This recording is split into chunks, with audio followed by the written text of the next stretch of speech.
मुतरमान साहब, जैसा कि आपने कहा कि मैडम बगैर सूद वाला कारोबार करती हैं, ये बात तो सच है कि वो बगैर सूद के कारोबार करती हैं, लेकिन जहां तक इनसे बहुत से आलिम दीन जुड़े हुए थे, तो क्या अब भी वो जुड़े हुए हैं? और जैसा कि मुझसे बहुत से आलिम दीन ने खुद कहा कि मैं इस मामले में मैडम के ताल्लुक से कि आप इनके बारे में ये बातें ना कहा कीजिए, जैसा कि मैं वीडियो बनाता हूं तो मैडम के बारे में बताता हूं कि ये चीजें हैं, तो लोगों ने कहा कि नहीं, ऐसा मत कहा कीजिए। तो क्या जो वो कहते हैं उसमें कुछ सच्चाई है, या उन्हें बदनाम करने के लिए सब कहे जा रहे हैं कि मसलक के दबाव से उन्हें बदनाम कर दिया जाए? एक बहुत बड़ी बहस आपने छेड़ दी है वजहुल कमर भाई। एक लंबे वक्त की जरूरत है इस पर बोलने के लिए, लेकिन मैं मुख्तसरन बताते हुए चलना चाहता हूं कि एक दीनदार तबका ही किसी दीनी मामलात पर अमल पैरा होगा। जैसा कि आपको मैंने बताया कि सूद से पाक तिजारत पर हीरा ग्रुप ऑफ कंपनीज अलमा डॉक्टर नोहरा शेख साहिबा चल रही थी और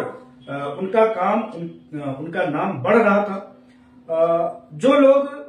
हीरा ग्रुप ऑफ कंपनीज में शिरकत की है उसमें से आपको मैं डेटा के हिसाब से बताता चलूं तो लगभग आज भी 50% अफराद ऐसे हैं जो कंपनी में तमाम साजिश 2018 से अक्टूबर से साजिशें हुई हैं हीरा ग्रुप ऑफ कंपनीज पर, लेकिन इन सब के बावजूद आज 5-6 सालों तक कंपनी के बंद होने के बावजूद भी जो लोग शरई अहकाम पर अमल करने वाले लोग हैं, वो लोग आज भी ये कह रहे हैं कि हम नफा और नुकसान में बराबर के शरीक थे, लिहाजा अब भी हम शरीक हैं। नफा हुआ तब भी हम उसके शरीककार हैं और नुकसान हुआ तब भी।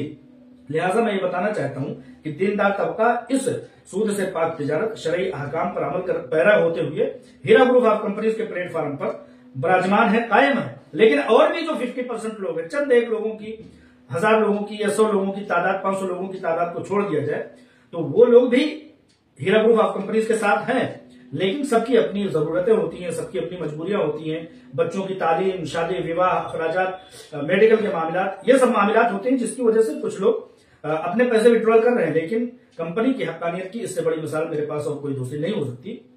कि ये सब हो जाने के बावजूद भी जो लोग शरई अहकाम पर अमल पैरा होते हुए सूद से पाक तिजारत में हिस्सा लेते हुए बैंकों के सूदी रेशों में मुनाफा बख्श न हो करके उन्होंने इस तिजारत में पहल की, वो लोग आज भी कायम है। हाँ, अगर एक लाखों की तादाद में 200-400 लोग अगर बहक जाते हैं तो ये कोई बड़ी बात नहीं हो सकती।